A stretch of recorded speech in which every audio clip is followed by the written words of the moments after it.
कि हम दुश्मनी में भी एक शराफत रखते हैं। मुझे लगता है कि राहुल गांधी जी का थोड़ा कंपस बिगड़ा गया है। अब आज की कांग्रेस, जिसे मैं कहूँगा राहुल नेशनल कांग्रेस, राहुल नेशनल कांग्रेस में गपशप, चमचागिरी, हाँ में हाँ मिलाना, युवराज को खुश रखना है, तब कांग्रेस में तरक्की होगी। मैंने राहुल जी का व्यवहार बदलते देखा है कि देश सीधा प्रगति की ओर जाना चाहता है और राहुल जी ने एक्सट्रीम लेफ्ट ले लिया। राहुल जी एक इकलौते जर्नैल हैं जिनकी बंदूक सामने वाली फौज की तरफ नहीं, अपने ही कार्यकर्ता की तरफ है कि पहले इनको ख़त्म करो। वो हिंदी की कहावत है कि जो इंसान आपसे कद में ऊंचा होगा वो आपसे उतना ही झुक के मिलता है। मैं अमेरिका के पूर्व राष्ट्रपति जो बाइडेन जी से भी बैठ के कॉफ़ी चाय पी हुई है म्यूनिख में। मैंने कतार के उप प्रधानमंत्री के साथ भी मुलाकात की है। मैंने डॉक्टर मनमोहन सिंह के साथ, जिनकी बहुत इज्जत है मेरे मन में, बहुत लंबा गुजार सफ़र भी किया है, बहुत बातें भी की हैं। मैंने अमेरिका के नेशनल सिक्योरिटी एडवाइज़र मैकमास्टर से भी मैं मिला हूँ, ब्रिटेन की प्रधानमंत्री से मिला। पर जो मोदी जी के साथ मुलाकात थी, ना तो मैं और मेरा परिवार कभी भूल सकते। स्टेज पे मोदी जी की जो कुर्सी है और नड्डा जी की कुर्सी है और गृह मंत्री जी की और जो पार्लियामेंट्री बोर्ड है, उसके अलावा किसी की कुर्सी फिक्स्ड नहीं होती। अच्छा, कांग्रेस में खेल ही कुर्सी फिक्स होने का है। इतनी जो पहचान मिली जयवीर शेरगिल जी को राजनेता के रूप में, वो तो कांग्रेस ने ही दी।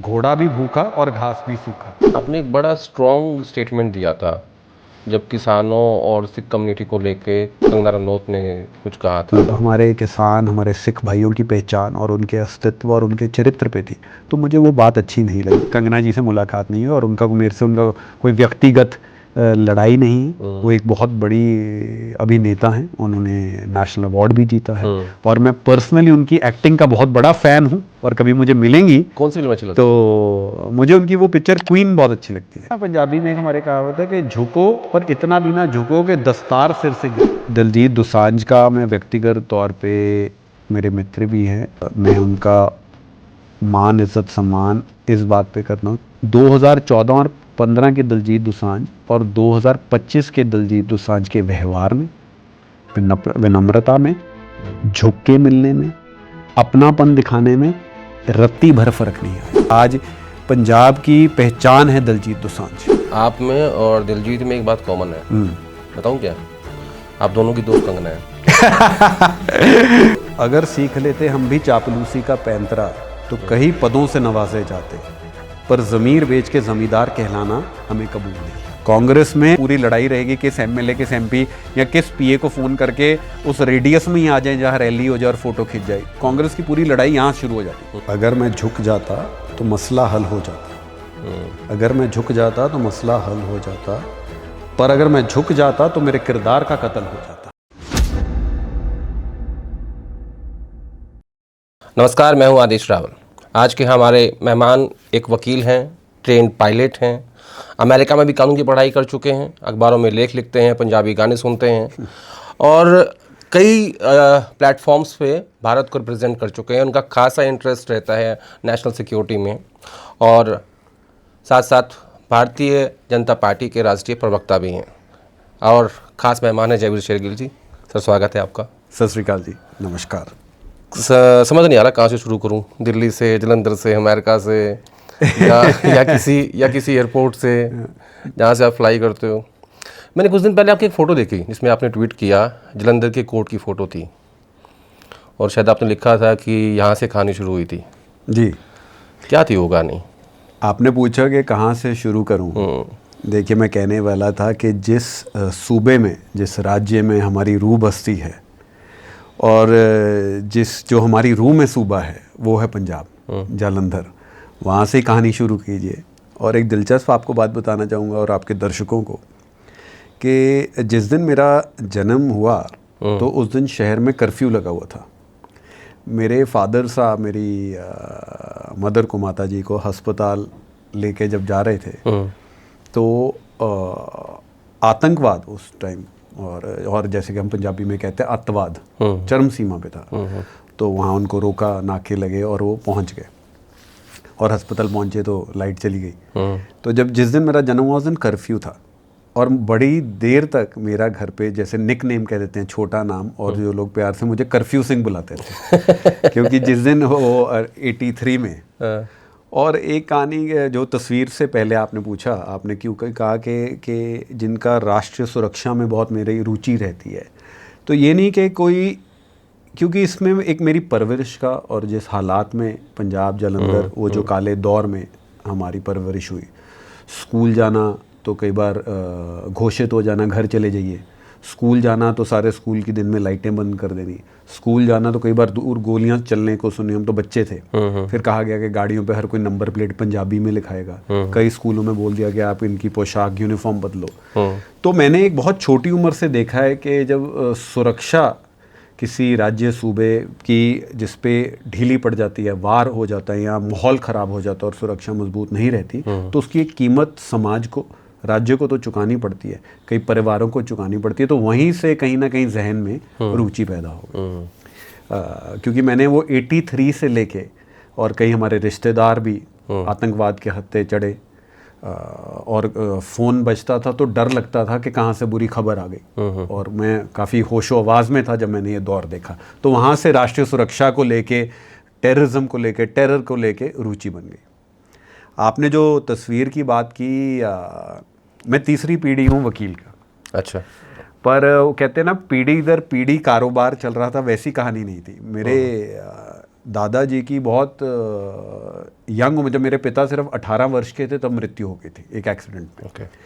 तो रातों रात कुछ ज़िंदगी का समझ नहीं आ रहा था। तो जो आपने तस्वीर देखी, आपके दर्शकों के लिए मैंने इंस्टाग्राम पे लगाई थी, एक नीले रंग का, आप हरियाणा से हैं तो आप भी जानते हैं, पंजाब में हम उसे कहते हैं फट्टा। फट्टा, हाँ। एक लक्कड़ का, जैसे मंजी कहते हैं पर लक्कड़ की पूरी से फट्टा होता है। तो जो छोटे शहरों में वकील होते थे, उनके दफ्तर में आजकल तो जैसे आपका ये स्टूडियो है, ऐसे कोई सोफे कुर्सियां नहीं है, तो पहले तो आपको कोई टाइपराइटर के पास मिलने को स्टूल मिल जाए वो आपका दफ्तर हो जाता था। हाँ। मेरे फादर को जलंधर कचहरी में एक फट्टा लगा लिया तो वो उनका ऑफिस हो गया, और उनका सफ़र भी वहाँ से शुरू हुआ कि आजकल हम वकाल, मैं एक नेशनल लॉ स्कूल से मेरी पढ़ाई हुई, आप लॉ स्कूल से निकलो, बड़ी बड़ी लॉ फर्म आती हैं, आपको नौकरी दे देती हैं, और 21-22 साल का लड़का, चाहे आप किसी परिवार से भी नहीं हो जहाँ वकील हैं, फिर भी आपको अच्छी तरह।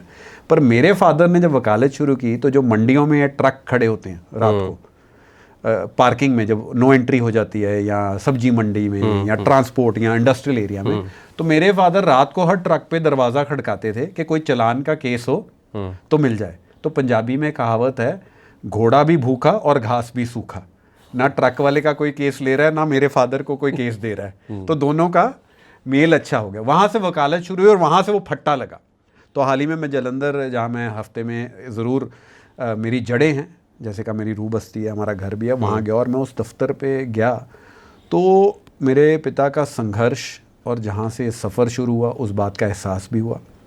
और हम ऊपर से कोई, हमारे कहते हैं सोने के पंख तो लगे नहीं हुए कि हम बहुत कुछ हैं, उनके संघर्ष की वजह से जीवन में हमें वो स्टार्ट भी मिला। और उस फट्टे ने बताया कि कहानी कहाँ से शुरू हुई है, कहानी कहाँ तक पहुँची और कहाँ तक पहुँचानी है। और जलंधर में वो डिस्ट्रिक्ट कोर्ट में वो ऑफिस है जो मैंने फ़ोटो लगाई थी। और ये जो आपके खासकर के युवा हैं और जो आज शो देख रहे हैं, और जिनके माता पिता खुद संघर्ष करके, जिनकी वजह से हम स्टूडियो में बैठे, आज यहाँ एसी चल रहा है, आपको आपकी पहचान, आपको अपनी जड़ें, जो रूट्स कहते हैं वो, और कभी वो भूलना नहीं चाहिए कि आप कौन हो, कहाँ से आए हो। क्योंकि जो इंसान अपनी जड़ों को और अपनी पहचान को भूल गया, वो भविष्य को कभी गले अच्छी तरह नहीं मिल सकता जब तक वो अपने इतिहास को भूला। और कहते हैं जिस सीढ़ी से चढ़ के आए हो, हमेशा याद रखना है कि सीढ़ी के हर हर हर पहलू ने आपकी मदद की और किन लोगों ने मदद की। वो याद रखोगे तो पैर ज़मीन पे रहेंगे। नहीं तो कहते हैं ना, पत्ता जल्दी कट जाएगा, वो कट जाएगा, नहीं तो कटी पतंग हो जाओगे। ज़मीन पे रहोगे तो मान लो गिर भी गए, चोट नहीं लगेगी। बिल्कुल, है ना। अब जलंधर के फट्टे से चलते हैं 7 लोक कल्याण मार्ग है ना जी, ये तो इसको जर्नी बोलते हैं ना जी। तो जलंधर के फट्टे से तो जब आप प्रधानमंत्री मोदी से मिले परिवार के साथ, मैंने वो तस्वीरें देखी थी आपकी, साथ में पूरा परिवार था, आपके फादर भी थे, आपकी वाइफ थी, आपकी बेटी थी। तो उस मुलाकात के बारे में बताइए कुछ कि कैसे मुलाकात हुई, प्रधानमंत्री जी कैसी बातें करते हैं, क्योंकि ये तो और कोई जानना चाहता है। देखिए, वो आपने कहा कि सफ़र कभी मैंने जीवन में सोचा नहीं था। और ये मैंने बोला कि जब, क्योंकि मैं आपको तो पता है किसी राजनीतिक परिवार से नहीं आता, ना कोई राजा महाराज के परिवार से है। तो अपने जीवन में अपनी लाइफ जो कहते हैं गुरमंत्र था और जो कि वो एक ही था, इरादा। कि इरादा और पहचान की भूख और राजनीति में जज्बा, लोगों की सेवा करनी, और ये जो 3 बातें थी, सिर्फ यही था एक जिसने ये फट्टे से लेके 7 लोक कल्याण मार्ग तक का किया। और ये बहुत छोटी उम्र में मैं भाग्य में बहुत विश्वास रखता हूँ। मेरे से अच्छा बोलने वाले अनेक युवा हैं, मुझसे बहुत ज़्यादा काबिल इंटेलेक्चुअल युवा हैं, मुझसे ज़्यादा मेहनत करने वाले बहुत युवा होंगे आज भी। मैं भाग्य में, हम सही समय सही मौके पे आ गए तो हमारा नंबर लग गया। क्योंकि मैं कभी नहीं सोचता कि मुझ में कोई बहुत बड़ी खासियत है, और क्योंकि जिस दिन ये सोचना शुरू कर दिया तो ज़मीन नीचे से खिसक जाएगी। तो प्रधानमंत्री जी की जो मीटिंग है, और मैं कहूँगा कि मैंने अपनी छोटी उम्र में बहुत विनम्रता से कह रहा हूँ, बड़े नेताओं से मिलने का मौका मिला। मैं अमेरिका के पूर्व राष्ट्रपति जो बाइडेन जी से भी बैठ के कॉफ़ी चाय पी हुई है म्यूनिख में। मैंने कतार के उप प्रधानमंत्री के साथ भी मुलाकात की है। मैंने डॉक्टर मनमोहन सिंह के साथ, जिनकी बहुत इज्जत है मेरे मन में, बहुत लंबा सफ़र भी किया है, बहुत बातें भी की हैं। मैंने अमेरिका के नेशनल सिक्योरिटी एडवाइज़र मैकमास्टर से भी मैं मिला हुआ हूँ, ब्रिटेन की प्रधानमंत्री से मिला हूँ। पर जो मोदी जी के साथ मुलाकात थी, ना तो मैं और मेरा परिवार कभी भूल सकता है। वो हिंदी की कहावत है कि जो इंसान आपसे कद में ऊंचा होगा वो आपसे उतना ही झुक के मिलता हो। मोदी जी के साथ मुलाकात, मोदी जी की पर्सनैलिटी इस मुहावरे का वो जीता जागता उदाहरण है। अब आप पूछो कैसे, जब आप किसी भी, और मैं अगेन विनम्रता से बोल रहा हूँ कि बहुत मुख्यमंत्रियों से भी मिला हूँ, कांग्रेस में भी जब थे बहुत लीडरों से मिला। तो जब आप कदम ही रखते हैं ना उनकी दहलीज पे, तो माहौल बन जाता है कि वो आप पे एहसान कर रहे हैं मिलके। अच्छा, पहले तो आप दहलीज पे कदम रखेंगे कि पहले तो सिक्योरिटी, पीए, सेक्रेटरी और नेता जो वेट कर रहे होंगे, पहले तो वो पूरा आप पे एहसान चढ़ाएंगे, उनका कोई लेना देना भी नहीं होगा कि उनकी वजह से आप मिल रहे हो। दूसरा, आप पे दबाव और प्रेशर बनाएंगे कि भाई साहब 10 मिनट है, 15 मिनट है, बात छोटी रखना, बात ये करना, बात वो करना। मोदी जी उनके घर के दहलीज से लेके, दरवाजे से लेके अपनापन झलक रहा था कि जैसे वो किसी अतिथि का स्वागत कर रहे हैं। आप अंदर जाइए, आपको कोई कैसा होता है मतलब पीएमओ, वही मैं आपको बता रहा हूँ। मैं उनके घर पे पीएमओ रेजिडेंस पे गया था। तो आप जाइए, आपको स्वागत होता है, जो सिक्योरिटी वाले हैं। मोदी जी का कोई जैसे पर्सनल स्टाफ नहीं देखने को मिलता, कोई सरकार से कोई सेक्रेटरी देखने को नहीं मिलता, कोई वहाँ माहौल नहीं है। आप अंदर जाइए, आपका स्वागत होता है, आपका रिसेप्शन पे चेकिंग होती है, और बहुत बाइज्जत से आपको मोदी जी का जहाँ ऑफिस है वहाँ तक लेके जाया जाता है। और वहाँ भी आपका स्वागत करने एक व्यक्ति होता है जो वेटिंग रूम में है।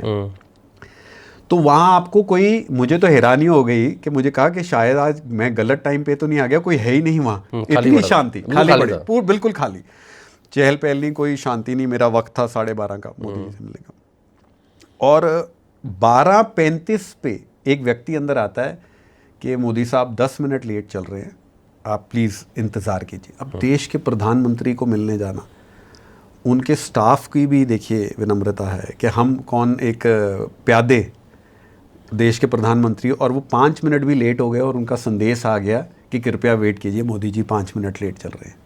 यहाँ वैसे कहना नहीं है, किसी सरपंच को मिलने चले जाओ तो वो तो पहले सोचेगा इनको 10 मिनट बिठाओ। अगर किसी को ताकत दिखानी है, आज हम पॉलिटिशियंस में होता है, वो कहते हैं इनको 10 मिनट बिठाओ, तब ये मुझे नेता मानेगा।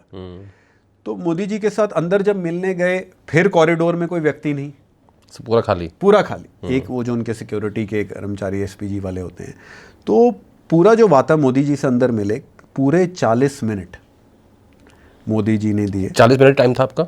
कोई आपको पहले नहीं है। अच्छा, टाइम इज आपको पहले निर्धारित नहीं है ना, आपको बोलता है सर बात छोटी रखिए, लंबी रखिए। आप देश के प्रधानमंत्री, और मैंने जब कहा कि कौन आपसे जितना झुक के मिलता होगा मोदी जी का, अपनी कुर्सी से उठ के उन्होंने मेरे परिवार का स्वागत किया। और ये बात मैं कभी भूल नहीं सकता जीवन में। मेरे माता पिता को जो इज्जत बख्शी, मेरी बेटी की जो उसकी हॉबीज़ हैं, जो वो स्विमिंग करती है उसमें जो रुचि दिखाई। मेरी पत्नी एक स्टार्टअप न्यूज़पेपर बच्चों का चलाती है, और मोदी जी को सबके बारे पता था। मेरे पिता की सेहत का पूछा, मेरे पिता से देश के बारे बात की, हमसे पंजाब के बारे बात की, मेरी बेटी का स्विमिंग रूटीन क्या है उसके बारे, तुम कितने बजे जाती हो, मेरी पत्नी के न्यूज़पेपर कितने बच्चे लिखते हैं, कितनी सब्सक्रिप्शन है। मेरी बच्ची बैठी थी 9 साल की, ब्रिड स्कूल जाती है, तो उसको बुलाया, उठ के इधर आओ, मेरी कुर्सी की तरफ आओ, ड्रॉर खोलो, उसमें चॉकलेट्स और खिलौने थे। अच्छा। अब देश का प्रधानमंत्री अपनी मीटिंग से पहले, उन्हें पता है एक बच्ची है, उसके लिए चॉकलेट और खिलौनों की व्यवस्था करना, एक पूरा उन्हें रुचि लेना परिवार के लिए, हर सदस्य क्या कर रहा है क्या नहीं कर रहा। मुझसे पंजाब के बारे बात की, अपना अनुभव साझा किया, जिससे मुझे पूरे 40 मिनट में आदेश जी एक क्षण के लिए महसूस नहीं होने दिया कि एक ये वहाँ पे एहसान कर रहे हैं, कभी नहीं। उनको लगा मेरे घर पे तुम आए हो, ये माहौल था। दूसरा, जब 40 मिनट में ना अंदर कोई फोन बजा, ना कर्मचारी कोई फाइल या स्लिप लेके आया।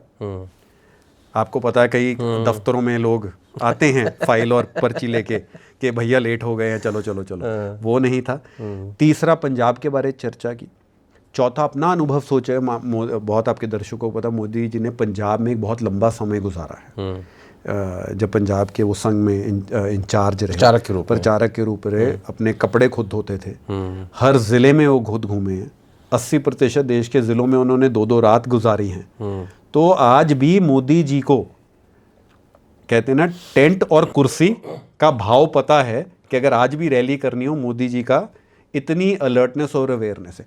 तो वो अनुभव, और वो जो बाहर जब निकले मोदी जी से मिलके, तो जो मेरे माता पिता का अनुभव था और मेरा था, जो उन्होंने इज्जत बख्शी कि चाहे राजनीति में कुछ सफलता और आगे हो या ना हो, ना तो मेरी 9 साल की बच्ची, ना मेरी पत्नी, ना मेरे माता पिता और ना मैं, ये मोदी जी की विनम्रता को भूल नहीं पाएंगे कभी, जीवन व्यक्ति। और उन्होंने मेरी बेटी को हंसते हुए कान पकड़ के कहा, कभी ये लोग डांटे तो तुम्हारे पास सीधा मेरा नंबर है और मुझे फ़ोन करना। तो नंबर दे दिया था बेटी को? चलिए वो अलग बात है, दिया नहीं दिया, और मेरी बेटी ने भी उन पर लेख भी लिखा है। और तीसरी बात, जो भाजपा में एक बहुत बड़ा अंतर है, वहाँ हमेशा देश की बात होती है। तो मेरे पिताजी ने मोदी जी को जाते हुए कहा कि मोदी जी, मेरा बेटा तो आप पार्टी के समर्पित है। तो मोदी जी ने कहा कि नहीं राजेश्वर जी, आपका बेटा देश के समर्पित है, हम सब देश सेवा कर रहे हैं और देश के समर्पित है। तो मुझे वो माहौल जो सुनते थे, और उसी रात अमेरिका के उपराष्ट्रपति से मोदी जी को मिलना था। अच्छा। देखिए, एक देश, जेडी वैंस इंडिया में था वो, और उनके परिवार के साथ मिलना था। अब हमने तो कभी सोचा नहीं, देश का प्रधानमंत्री अपने एक कार्यकर्ता में संदेश दिया, और मुझे ज़िंदगी में एक बहुत बड़ा सबक मिला कि कहते हैं ना कि ज़मीन पे पाँव और आपका जो सर है आपके कंधों से कभी ऊपर नहीं उठना चाहिए। कि देश का प्रधानमंत्री अपने हर कार्यकर्ता में इतनी रुचि ले रहा है, और तभी वो कारण है आज भाजपा इधर है, और मोदी जी का वो जो जितने वो साधारण हैं आज भी, पंजाब के छोटे छोटे मसलों तक उनको पता था कि क्या बात है, जिनसे वो चिंतित हैं, जिन पे वो काम करना चाहते हैं। छोटी 10 साल की बच्ची की रुचि वो है। तो मैं पूरे पंजाबी में जैसे कहते हैं कि मीठे सानू जी स्वाद आ गया, मोदी जी ना मिलके पूरा स्वाद आ गया सानू, ऐ होया। मतलब एंगेजिंग थे, और तभी वो थोड़ा टाइम देश के प्रधानमंत्री हैं, उनको इतना फीडबैक है, ज़मीन से पता है ज़मीन पे क्या हो रहा है, फीडबैक सिस्टम है, पीए कल्चर नहीं है, तो कुछ ना कुछ तो खास बात है ना बंदे में, तभी तो थोड़ा टाइम देश के पीएम बने हैं। चलिए, अब मैं आपसे ना एक कंपैरिजन लेना चाहता हूँ कि क्या कंपेयर कर सकते हैं भाजपा और कांग्रेस की वर्किंग को, क्योंकि आप कांग्रेस में भी रहे हैं, आप भाजपा में भी हैं, और मैं लीडरशिप की बात नहीं करूँगा, मैं सिर्फ पार्टी की बात कर रहा हूँ। देखिए, मैं कहने को और बोलने को बहुत कुछ बोल सकता हूँ अंतर समझाने में, पर कहते हैं ना कि बवाल हो जाएगा। और बहुत छोटी उम्र में एक मैंने कहीं बोर्ड पे ही लिखा था कि हम दुश्मनी में भी एक शराफत रखते हैं। तो कई हम कांग्रेस की मीटिंग्स का भी हिस्सा रहे, हमने बहुत लोगों का करीबी व्यवहार भी देखा, पर उस पर चर्चा करना ठीक नहीं होगी और वो हल्केपन को दर्शाना हो जाएगा। पर मैं आपको अंतर ज़रूर समझाना चाहूँगा, और ख़ास करके जो आज कार्यकर्ता युवा जो राजनीति में है या राजनीति में सोचने की आ रहा है, मैं उनकी विचारधाराओं पर प्रभाव नहीं डालना चाहता। सबसे पहले अनुशासन, ये सबसे बड़ा अंतर है। अनुशासन, कार्यकर्ता का सम्मान, ज़मीनी हकीकत से जुड़े रहना और देश हित को पहले रखना, ये चार बहुत मेजर, एक बहुत बड़े अंतर है। मैंने आपको कहा अनुशासन। आज भी अगर आपको मैं उदाहरण दूं, अगर कहीं अनुशासन का, मैंने जब कांग्रेस छोड़ी तो मैं भाजपा की राष्ट्रीय प्रवक्ता होने का, राष्ट्रीय कार्यकारिणी का भी सदस्य हूँ, नेशनल एग्जीक्यूटिव जिसे कहते हैं। तो आपको छोटा सा उदाहरण देता हूँ अनुशासन का। वहाँ पे 200-250 सदस्य हैं उस राष्ट्रीय कार्यकारिणी की। तो हमें तो वो कांग्रेस वाली बात थी, जब किसी का फंक्शन पे भैया पार्किंग स्टिकर कौन सा मिलेगा, गाड़ी नेता की आगे लगने की लगेगी, पिंक स्टिकर होगा तो स्टेज के पास गाड़ी पहुंच जाएगी, येलो स्टिकर होगा तो बाहर हो जाएगा, और कहीं का आप दुर्भाग्य से नॉर्मल कार्यकर्ता सदस्य हैं पार्टी के तो शायद आपको एंट्री ना मिले, तो पूरी लड़ाई रहेगी किस एमएलए, किस एमपी या किस पीए को फ़ोन करके उस रेडियस में ही आ जाए जहाँ रैली हो जाए और फोटो खिंच जाए। कांग्रेस की पूरी लड़ाई यहाँ शुरू हो जाती है। तो जब पहुंचे, मैंने फ़ोन किया, आपको अनुशासन की बात बता रहा हूँ, कि राष्ट्रीय कार्य करने में, जी भाई साहब वो पार्किंग, अब हमें तो वही कांग्रेस कल्चर। तो उन्होंने कहा जी आप राष्ट्रीय कार्यकारिणी के सदस्य हैं, सभी एक गेट से आ रहे हैं तो आप सभी को उस गेट से आना। तो उस गेट पे मैं उतरा, आप आदेश जी मानेंगे नहीं, मैं उतरा, आगे सुरक्षा कर्मचारी खड़े थे और आपके अंदर साथ आपका कोई सेक्रेटरी, कोई सिक्योरिटी वाला, और जैसे होता है ना बाकी कांग्रेस, अब हम जा रहे हैं या किसी कांग्रेस में जा रहा है तो 10-15 जो लोग कांग्रेस में भी नहीं है वो भी भैया जी के साथ अंदर चले जाते थे कि आज चलो थोड़ा बल दिखाना है। तो मैं अंदर गया, रजिस्ट्रेशन डेस्क था, वहाँ में एक लिखने को एक कॉपी पेंसिल मिला और एक बैग मिला जिसे किट कहते हैं। तो जब रजिस्ट्रेशन होनी थी, मेरे दाएं पे जयशंकर जी, अच्छा विदेश मंत्री, साथ में कोई नहीं, इधर देवेंद्र फडणवीस, तब वो उप मुख्यमंत्री थे महाराष्ट्र के, और 2-3 और मंत्री, हम सबको एक किट मिली, कंधे पे लटकाए, हम तीनों एक लाइन में चल रहे हैं। यानी विदेश मंत्री, उप मुख्यमंत्री और एक राष्ट्रीय प्रवक्ता सब बराबर थे। और कई उस राष्ट्रीय करनी के ऐसे भी सदस्य हैं जो ना तो मंत्री हैं ना प्रवक्ता है, पर वो राष्ट्रीय करनी के सदस्य हैं और भाजपा के कार्यकर्ता हैं। हम अंदर जब हॉल पे जाते हैं, ये अनुशासन है, अंदर सिवाय स्टेज पे मोदी जी की जो कुर्सी है और नड्डा जी की कुर्सी है और गृह मंत्री जी की और जो पार्लियामेंट्री बोर्ड है, उसके अलावा किसी की कुर्सी फिक्स्ड नहीं होती। अच्छा, कांग्रेस में खेल ही कुर्सी फिक्स होने का है, वो कोई लेना देना नहीं है भाषण में क्या होगा, चर्ची हो गया, वहां कुर्सी फिक्स रहनी चाहिए। और अब मैं अंदर गया, एक मैं उन व्यक्ति का नाम नहीं लूंगा, मेरे साथ एक कार्यकर्ता बैठे थे और मैं जाके बैठ गया। जब वो कार्यकर्ता उठ के 2 मिनट के लिए गए, उनकी जगह एक बहुत ही भावी मंत्री आके बैठ गए। जब वो कार्यकर्ता वापस आया, उन्होंने उनका टोका, भाई साहब यहाँ तो मैं बैठा हुआ था, आप प्लीज़ चलिए। अब ये सोच कभी कांग्रेस में हो नहीं सकती। अगर ये हो जाती, कोई किसी मंत्री तो बहुत दूर की बात, किसी दरबारी को कोई कह देता कि भाई साहब आप उठ के जाइए, तो उसकी एक्सपेल लेटर अभी छप जानी थी। पर ये भाजपा का एक संदेश है कि जब उस राष्ट्रीय कार्यकारिणी में आप आते हैं, आपकी सिर्फ एक पहचान है, वो है कार्यकर्ता। ये है पहला अनुशासन। दूसरी सीख कार्यकर्ता का सम्मान, कि सबकी कुर्सी एक बराबर, एक कहते हैं ना परफॉर्म और पेरिश करके दिखाओ, नहीं तो रास्ता नापो। अब कांग्रेस में कई ऐसे व्यक्ति हैं, वो आपको भी जानते हैं, जो 4-4 चुनाव हार रहे हैं पर फिर भी उनका नंबर लग रहा है। कई ऐसे व्यक्ति हैं जो कई राज्यों के इंचार्ज, जनरल सेक्रेटरी, हम जैसे जनरल सेक्रेटरी रहे हैं, पर सिर्फ वो ब्लू आइड हैं दरबारियों के, तो वो आज तक हैं। कई कांग्रेस में ऐसे लोग हैं जिनकी जमानतें भी जब्त हो रही हैं, पर फिर भी अगले टिकट के दावेदार वही रहेंगे।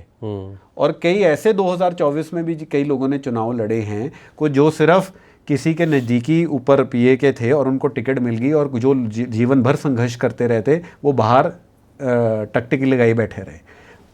भाजपा में आपको हर तराजू में तोला जाएगा, आपकी परफॉर्मेंस, आपका देश के प्रति जज्बा, आपका पार्टी में अनुशासन का क्या मूल्य, और क्या आप वो टिकट और सीट निकाल के आ सकते हो।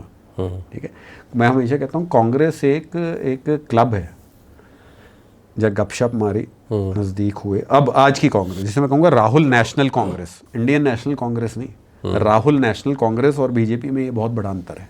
राहुल नेशनल कांग्रेस में गपशप, चमचागिरी, हाँ में हाँ मिलाना, अगर राहुल जी रात को दिन कह दें तो हाँ वो दिन है, और दिन को रात कह दें तो वो रात है, वो कहना, वो एक अकेला मापदंड है, भाजपा में नहीं। और आपको आखिरी एक बताऊंगा, शायद ये आपके कार्य कि जब एक युवा आता है, चाहे लड़का लड़की जो भी हो, अब इंडियन क्रिकेट टीम में 11 प्लेयर हैं, बहुत कड़ी मेहनत से उनको वो जगह मिलती है, पर अगर वो देख लें एक व्यक्ति bold, clean, zero, duck duck duck हर मैच में डक है, फिर भी ओपनिंग बैट्समैन वही है, तो वो एक बहुत बड़ा डीमोरलाइजिंग फैक्टर हो जाता है। तो ये बहुत बड़ा अंतर है। और मैं देखो भाजपा ऑफिस में हम जाते हैं, और आज भी आप देखोगे मैं उनकी बहुत इज्जत करता हूँ, और हैं आज भी खरगे साहब तब तक नहीं बैठ सकते जब तक राहुल गांधी कुर्सी पे ना बैठ जाए, ये सत्य है। आज भी खरगे साहब बिना भाषण राहुल जी और सोनिया जी का धन्यवाद दिए, पहला ओपनिंग कमेंट भी वही है, क्लोजिंग कमेंट भी वही है। आज भी कांग्रेस का हर ट्वीट राहुल गांधी से शुरू होता है, राहुल गांधी पे ख़त्म हो जाता है। अगर कांग्रेस का ट्विटर हैंडल का एनालिसिस देखिए, कितने साहब खरगे साहब को श्रेय दे रहे हैं? 0, क्योंकि उनको पता है कि युवराज को खुश रखना है, तब कांग्रेस में तरक्की होगी। आप भाजपा के दफ्तर में चले जाइए, पार्टी अनुशासन के अनुसार कुर्सी प्रधानमंत्री और नड्डा जी की। और मैं आपको एक और दिलचस्प की बात बताऊं, मेरे को बड़ा आश्चर्य लगा, मैं जलंधर में एक रैली थी यहाँ और होशियारपुर में, जब सरकार नहीं पार्टी का फंक्शन होगा, प्रधानमंत्री के साथ कुर्सियां तय होगी जिलाध्यक्ष की, अच्छा, और स्टेट प्रेसिडेंट की, राज्याध्यक्ष की, संगठन मंत्री, और आपके पद के हिसाब से, व्यक्ति नहीं। कांग्रेस के फंक्शन में तो ये बहुत बड़ी गनीमत हो जाती है, जिलाध्यक्ष को एंट्री भी मिल जाए जिसके जिला में फंक्शन है। अगर उनसे पीए नाराज हैं और आपने सलामी नहीं की तो शायद उनको एंट्री ना मिले। अभी तो बात चल रही है डीसीसी प्रेसिडेंट्स को, जिलाध्यक्ष को एम्पावर करने की, अगर आपने देखा हो तो। नहीं, चलो उस पर बाद में बात करेंगे, कोई बात नहीं। हाँ, आप कंटिन्यू करें। एम्पावर उनको नहीं करना, तो एम्पावर करना है कि उस लॉबी में अपने, जैसे कहते हैं ना, लड़ाई अपने खेमे में लड़ाई है, हमारे खेमे के कितने बन गए, तेरे खेमे के कितने बन गए। लड़ाई उनको एम्पावर करने की नहीं है, लड़ाई ऊपर दरबारियों को दिखाना कि हमारी ज़्यादा चली या तेरी ज़्यादा चली। मैं आपको एक दिलचस्प बात सुनाता हूँ कि कांग्रेस का ये सुनी बात है, जब रूस सोवियत टूट रहा था ना, सोवियत यूनियन, जैसे हमारे मुख्यमंत्री होते हैं वहाँ जर्नैल होते थे, जनरल्स जैसे कहते हैं, हर एक प्रोविंसेस बटी हुई थी। तो वह कहते 2 प्रकार के जर्नैल हुए। पहले जो कहते हैं कि आखिरी दम तक लड़ेंगे, सोवियत यूनियन टूटने नहीं देंगे। दूसरा जो जर्नैल थे कैटेगरी, उनको पता है कि सोवियत तो टूटना ही टूटना है, जो अपने कब्जे पे चीज आ रही है उस पर खड़े हो जाओ। जो आज की राहुल नेशनल कांग्रेस है, जो उनके कब्जे की चीज़ है उसको बचाने में है, कांग्रेस को बचाने में नहीं है। तो जो लोग हैं, ये अंतर है बहुत बड़ा। आज लड़ाई कांग्रेस को खड़ा करने की नहीं है, आज लड़ाई अपने उस एमपी घर, अपना उस डेलीगेशन में हमारा नाम आ जाए, हमारा डीसीसी लग जाए, उसकी लड़ाई है। कांग्रेस देश में कैसे वोटर कांग्रेस के साथ दिल जुड़ेगा नहीं जुड़ेगा, वो तो 0/0 है। आपको ऐसा कब लगा कि अब बर्दाश्त नहीं होगा, या अब मेरा ज़मीर मुझे अलाउ नहीं कर रहा है और मुझे अब कांग्रेस पार्टी छोड़ देनी है? क्या पहले तय कर लिया था कि अब मैं बीजेपी जाऊंगा, या ये फैसला बाद में, या फैसला बाद में किया था ये? हाँ, एक हिंदी की कहावत है, अगर मैं झुक जाता तो मसला हल हो जाता। अगर मैं झुक जाता तो मसला हल हो जाता, पर अगर मैं झुक जाता तो मेरे किरदार का कत्ल हो जाता। ठीक है, और ये बात मैंने तब भी कही थी और आपका उत्तर दे रहा हूँ। तो अगर सीख लेते हम भी चापलूसी का पैंतरा, तो कई पदों से नवाजे जाते, पर ज़मीर बेच के ज़मींदार कहलाना हमें कबूल नहीं था। देखिए, राजनीति में मैंने पैर रखा, और मैं कहूँगा, और कांग्रेस ने मुझे बहुत मौके दिए, मैं नाशुक्रा हूँगा अगर मैं कोई दूसरी तरफ दूँगा, पर मैं राजनीति में कदम सिर्फ कुछ गिने चुने लोगों की चापलूसियाँ खुश करने में नहीं आ रहा था। और मैंने ये अंतर देखा है, हम लोगों ने, मुझ जैसे और मेरे कई साथी जो आज कांग्रेस में नहीं, और कई प्रवक्ता खास करके, आप ये मत भूलिए, हमें तब 2013 और 14 में कदम रखा जब कांग्रेस का कोई सुनने को तैयार नहीं था। कोई नाम लेते कांग्रेस, लोग आपकी तरफ मुंह कर लेते थे। हम लोग अंत तक रात के 11 बजे तक चुनाव जब डिबेट होती थी और आप तो वहाँ खड़े होते थे, अच्छे अच्छे नेता, मैंने पहले भी कहा, कंबल ओढ़ के सो जाते थे। वो देखते थे 2 बजे तक, अगर रुझान किस तरफ है तो बाइट देने आ जाएंगे, रुझान नहीं है तो ओके टाटा बाय बाय। फिर आप लोग झेल रहे हैं। फिर हमें 11 बजे तक, जैसे पंजाबी में कहते हैं 11 बजे तक हमें ही जुत्तियां खानी है। ठीक है, वो हमने वो दौर देखा है। तो जो लोग कहते हैं ना ये मेरे लिए नहीं कि हमने बहुत कुछ दिया, तुम डर गए, तुमने ये कर दिया। एक कंपनी जब चलती है वो केवल एक व्यक्ति से नहीं चलती। अगर जिस कंपनी का सीईओ, वो इसलिए चलती है कि जो आदमी नट बोल्ट और पेच भी कस रहा है, जो तुम्हारी फैक्ट्री का दरवाज़ा भी खोल रहा है, वहाँ से लेके आपका अकाउंटेंट भी मजबूत है, आपको पानी पिलाने वाला भी मजबूत है, आपका स्ट्रैटेजिस्ट भी मजबूत। अगर आपने उनको मौका दिया, उन्होंने भी संघर्ष करके उस कंपनी को जीवित रखा। तो आपने कहा कि तो वो दौर देखा है हम लोगों ने। पर मैंने 2014 से लेके 19 तक मेरिट को मरते देखा है। जो तवज्जो दी जाती है हुनर को, हुनर की बजाय ये देखा कि आप किसके करीबी हैं। मैंने राहुल जी का व्यवहार बदलते देखा है कि देश सीधा प्रगति की ओर जाना चाहता है और राहुल जी ने एक्सट्रीम लेफ्ट ले लिया। कहते हैं कि there is a reason why nothing is left of the left. पर राहुल जी की एक हॉबी बन गई कि जो एक अवामपंथी सोच में लोग जो विश्वास रखते हैं, जो अवामपंथी सोच से जुड़े हुए हैं, कि यही कांग्रेस पार्टी और देश को योगदान दे सकते हैं। राहुल जी को ये अलग बात है, ये नहीं पता कि वो उनमें से कुछ लोग ऐसे भी हैं जो बाहर उनके घर के बाहर कुर्ते पे मिट्टी डाल लेते हैं, खुद ही कैंची से छेद कर लेते हैं और आके कह लेते हैं राहुल जी हम तो बहुत संघर्ष करें। कह रहे ये आदमी ठीक है, हम गरीब हैं, हम गरीब, ठीक है। तो कहते हैं कि हॉबी है ये राहुल जी की। तो मैंने वो लेफ्ट के आर्मी गलत, हर उद्योगपति चोर, देश हित में लिया गया हर फैसला गलत। तो राहुल जी कांग्रेस पार्टी के निर्णय में लेके उसको हार जीत के तराजू में तोलना उन्होंने बंद कर दिया, नंबर 1। नंबर 2, एक बहुत बड़ा संदेश दे दिया कि अगर आप हाँ में हाँ मिलाओगे तो आपका आगे रास्ता खुलेगा। तीसरा, अगर आप उनके आसपास के लोगों को सोडा पानी पिलाते रहोगे, खाली सोडा पानी नहीं, चलो सोडा पानी पिलाते रहोगे, उनकी विदेश यात्रा में सेवा करते रहोगे, तब कहानी आगे बनेगी। हमने इस कामों के लिए कांग्रेस पार्टी नहीं ज्वाइन की थी, तो शायद अगर ये रीढ़ की हड्डी ना होती तो शायद हम भी आगे चल पड़ते। और आखिरी, ये नहीं कि जयवीर शेरगुल को मौका मिलना चाहिए, बहुत ऐसे युवा हैं जो दिन रात आज अपनी कॉन्स्टिट्यूंसी पे मेहनत करते हैं, पर जब बस अंतर ये है कि जब वो दरबारियों को फ़ोन मिलाते हैं तो लाइन बिजी रहती है, अभी कॉल व्यस्त है, कृपया थोड़ी देर बाद कीजिए, और जब बाकी जिनकी सेटिंग है वो मिलाते हैं तो ये लाइन खुली रहती है। तो ये एक बहुत डिसइल्यूजनिंग फैक्टर है। और अंत में देखिए, मैंने ये बोला था और ये मैंने बात पार्टी के प्लेटफॉर्म पे बोली थी कि एक एनजीओ और राजनीतिक दल में बहुत बड़ा फ़र्क होता है। और मैंने ये बात आज ये नहीं कि पीठ के पीछे बोली, जब एक पार्टी हारती है ना तो उसके सबसे ज़्यादा जलालत उसके कार्यकर्ता को होती है। राहुल जी का तो कुछ जाना नहीं, जो ये बाकी सिपे से ला रहे, घर भी रहने हैं, सरकारी घर भी रहने हैं, चेले चपाटे भी रहने हैं, सिक्योरिटियाँ भी रहनी हैं। असर होता है जब वो सरपंच, वो कार्यकर्ता, वो काउंसलर, वो एमएलए, वो एमपी विधायक, उसके घर लोग आना बंद कर देते हैं, शासन सुननी बंद कर देता है। जो उसका जनसेवा का साधन है, शासन है, तो सुनेगा। उनको जब वो होती है, तो जब आपको हार और जीत का दुख और सुख महसूस होना बंद हो जाए, तब कांग्रेस पार्टी राजनीतिक दल से एक पुअरली मैनेज्ड एनजीओ बन गई। और कुछ बातें ऐसी बंद कमरों में हुई जो मैं सार्वजनिक नहीं करना चाहता, जो मैंने देखा कि मेरा ज़मीर और मैं रात को सो नहीं पाऊँगा अगर मैं आज इस दल में रहा। अगर, और आखिरी बात मैं हमेशा देता हूँ, राहुल जी एक इकलौते जर्नैल हैं जिनकी बंदूक सामने वाली फ़ौज की तरफ नहीं, अपने ही कार्यकर्ता की तरफ है कि पहले इनको ख़त्म करूँ। और अंत में कहूँगा, और मैंने 24 अगस्त 2022 को इस्तीफ़ा दिया। कोई प्लान नहीं, कहाँ जाना है, किस पार्टी में जाना है, क्यों जाना है, बस ज़मीर नहीं ये कह रहा था कि अब इस दल में नहीं जाना जहाँ जो एक अवामपंथी सोच के साथ जुड़ गया है और जिसमें जय हिंद से ज़्यादा जी हजूरी की गूंज जाती है। हमने तो जय हिंद के लिए राजनीति ज्वाइन की थी, जी हजूरी के लिए नहीं की थी। तो यही अंतर, और तब निर्णय लिया। और जिस दिन इस्तीफ़ा दिया, परमात्मा गवाए, बिना भविष्य के सोचे बारे दिया था कि ये पार्टी मुझे एमपी बना देगी, ये एमएलए बना देगा, ये राज्यसभा दे देगी, ये लोकसभा की टिकट दे देगी, नहीं।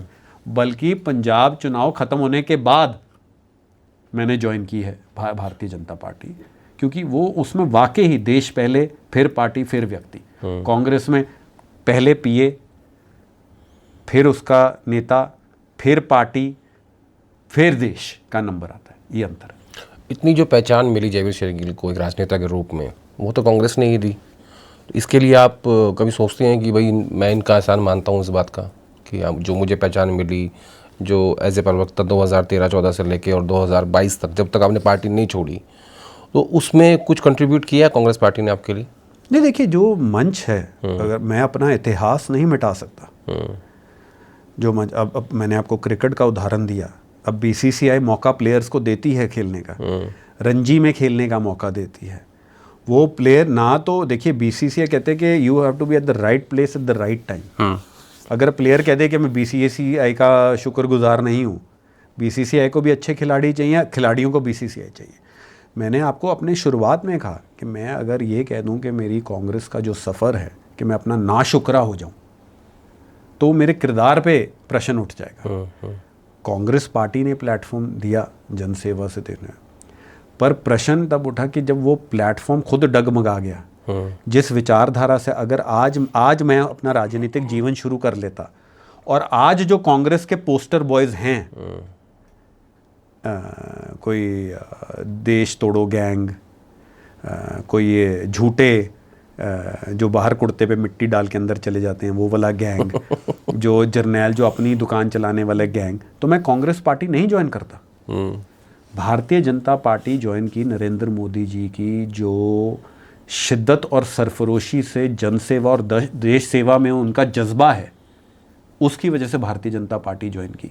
तो जैसे मैंने कहा, जय हिंद के लिए की, जी हजूरी के लिए नहीं की। भाजपा जय हिंद है, और नरेंद्र मोदी जी के लिए तो उनके हर सांस में जय हिंद है, और इसलिए भारतीय जनता पार्टी ज्वाइन की। आपने एक बड़ा स्ट्रॉन्ग स्टेटमेंट दिया था जब किसानों और सिख कम्युनिटी को लेके कंगना रनौत ने कुछ कहा था, तो उनसे कभी मुलाकात हुई बीजेपी जाने के बाद? या कहा कि मतलब या दोस्ती हो गई है? नहीं, अभी तक मैं पार्लियामेंट नहीं पहुंचा, तो इसलिए शायद मुलाकात नहीं हुई। इसलिए मुलाकात नहीं हुई। और वो मेरा जो बयान है, देखिए, जैसे मैंने कहा, भाजपा ने सिखाया क्या, और हमारी गूंज है देश पहले और राज्य पहले, फिर पार्टी, फिर व्यक्ति। तो बात तो अब हमारे किसान, हमारे सिख भाइयों की पहचान और उनके अस्तित्व और उनके चरित्र पे थी, तो मुझे वो बात अच्छी नहीं लगी। और भाजपा एक लोकतांत्रिक पार्टी है जो हमें देती है, और जो मेरे दिल को लगा और अच्छा लगा। और मुझे लगता है कि उसके बाद भी कंगना जी ने कोई विवादित बयान नहीं दिया, और कहीं ना कोई मंथन हुआ होगा किसी स्तर पे, क्योंकि जो जैसे कहते हैं कि जो हम पंजाबी होते हैं ना राधेश जी, और आप भी हरियाणा से हैं, हम लोग दिमाग से ज़्यादा दिल, दिल की ज़्यादा, हमारा 95% दिल है, 5% दिमाग है। तो कहते हैं ना, जैसे राजनीति में पाँव गरम और दिमाग ठंडा रहना चाहिए, हमारे पाँव भी गर्म रहते हैं और दिल भी गर्म रहता है राजनीति में।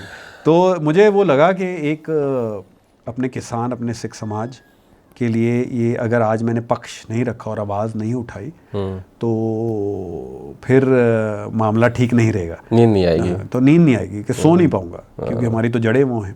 तो नहीं, कंगना जी से मुलाकात नहीं हुई, और उनका मेरे से उनका कोई व्यक्तिगत लड़ाई नहीं है। वो एक बहुत बड़ी अभिनेता हैं, उन्होंने नेशनल अवार्ड भी जीता है, और मैं पर्सनली उनकी एक्टिंग का बहुत बड़ा फ़ैन हूँ। और कभी मुझे मिलेंगी, कौन सी फिल्म अच्छी लगती है? तो मुझे उनकी वो पिक्चर क्वीन बहुत अच्छी लगती है। कंगना रनौत जी की, और उन्होंने कई किरदार निभाए हैं, और वो भी किसी तन्नू वेड्स मन्नू बहुत अच्छी लगती है। और कंगना जी भी देखिए किसी राजनीतिक परिवार से नहीं आई। एक जो सो कॉल्ड नेपोटिज्म कहा जाता है बॉलीवुड में, उसकी दीवार लांग के, और रादर उसकी सबसे बड़ी ब्रांड एम्बेसडर है कंगना, बल्कि नेपोटिज्म के खिलाफ, नेपोटिज्म की दीवार पे बुलडोजर चला के कंगना रनौत ने अपना नाम पहचान बनाया। तो तब मैंने कहा, मेरा उनके साथ व्यक्तिगत कोई झगड़ा नहीं है, मान इज्जत पूरी है, उनकी एक्टिंग का मैं फ़ैन भी हूँ, पर मुझे वो सिख और किसान वाली बात पे मुझे टिप्पणी अच्छी नहीं लगी, और जो मैंने दिल खोल के बोला। आपको नहीं लगता जयवीर जी कि बीजेपी अक्सर ये देखती है कि कमज़ोर कहाँ चल रही है कांग्रेस पार्टी? अभी जब विदेश में डेलीगेशन जा रहा है, शशि थरूर को लेके बड़ा झगड़ा चल रहा है दोनों के बीच में, कांग्रेस और बीजेपी में। आपने एक बात नोट करी, 4 नेता ऐसे हैं जो कभी G23 का हिस्सा रहे हैं, गुलाम नबी आज़ाद, आनंद शर्मा, शशि थरूर, मनीष तिवारी जी, और वो चारों उन कमेटीज़ में हैं। ठीक है, तो बीजेपी भी, मतलब आपकी पार्टी बहुत सोच समझ के राजनीति करती है। देखिए बीजेपी 24/7 एक इलेक्शन मशीनरी है नंबर 1। पर ये जो आप मसला उठा रहे हैं ये राजनीति का विषय नहीं है, ये देश का और देश की सुरक्षा का और देश के पक्ष रखने का मुद्दा है। और मैं कोई ये क्लीशे नहीं लगेगा, आपको बहुत बड़ी एक दिलचस्प बात बताता हूँ और जो इस बात से जुड़ेगी। जब ये भाजपा की राष्ट्रीय करनी होती है ना, तो मोदी जी वहाँ 2 दिन की होती है, तो 10-10 घंटे खुद मंच पे बैठते हैं, जिसमें ना वो फ़ोन देखते हैं, ना कोई उनको कोई पर्ची देने आता है। और उस 2 दिन में विषय ये नहीं होता कि कांग्रेस क्या कर रही है, उस 2 दिन में भाजपा की राष्ट्रीय करनी में विषय ये होता है कि हमारा बूथ कैसे मजबूत होगा, वोटर को घर से निकालने भाजपा के बूथ तक कौन लेके आएगा, बूथ से लेके 7 लोक कल्याण मार्ग तक जो डोर है वो कैसे मजबूत होगी, सरकार की जो योजनाएं हैं वो राम रहीम, रॉबर्ट, रुपिंदर तक कैसे पहुंचेंगी, समाज का जो हिस्सा आज भाजपा भारतीय जनता पार्टी के साथ नहीं जुड़ा हुआ उनको कैसे अपने साथ जोड़ना है। तो 2 दिन में आप विश्वास नहीं रखेंगे, वो 15-16 घंटे की राष्ट्रीय कार्यकारिणी में शब्द कांग्रेस एक बारी भी नहीं आया। कांग्रेस में उल्टा है, 2 दिन की राष्ट्रीय कार्यकारिणी जब एग्जीक्यूटिव होती है प्लेनरी सेशन, वहां 2 दिन कांग्रेस का शब्द नहीं आएगा, सिर्फ प्राइम मिनिस्टर मोदी और भाजपा की बुराई आएगी।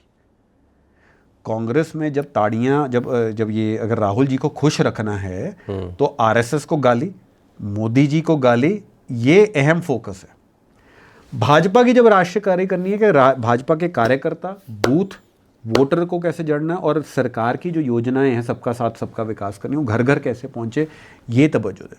और मैं ये कहानी क्यों बता रहा हूँ, आज जो ये लिस्ट बनी है, जब भारत की मोदी जी की सरकार ये लिस्ट बना रही होगी, केवल एक ही, जैसे अर्जुन ने आंख पे निशाना, एक और एक मात्र लक्ष्य था कि देश की बात कौन रख सकता है। क्योंकि भाजपा में जब बात देश की हो तो वहाँ राजनीति नहीं, सिर्फ श्रद्धा झलकनी चाहिए। तो ये कोई व्यक्तिगत कांग्रेस से लड़ाई नहीं है। जितने व्यक्ति, चाहे ओवैसी साहब हों, चाहे शशि थरूर हों, चाहे मनीष तिवारी हों, चाहे सुप्रिया सोले हों, चाहे प्रियंका चतुर्वेदी हों, ये सब लोग आए दिन सरकार की आलोचना भी करते हैं और करनी भी चाहिए।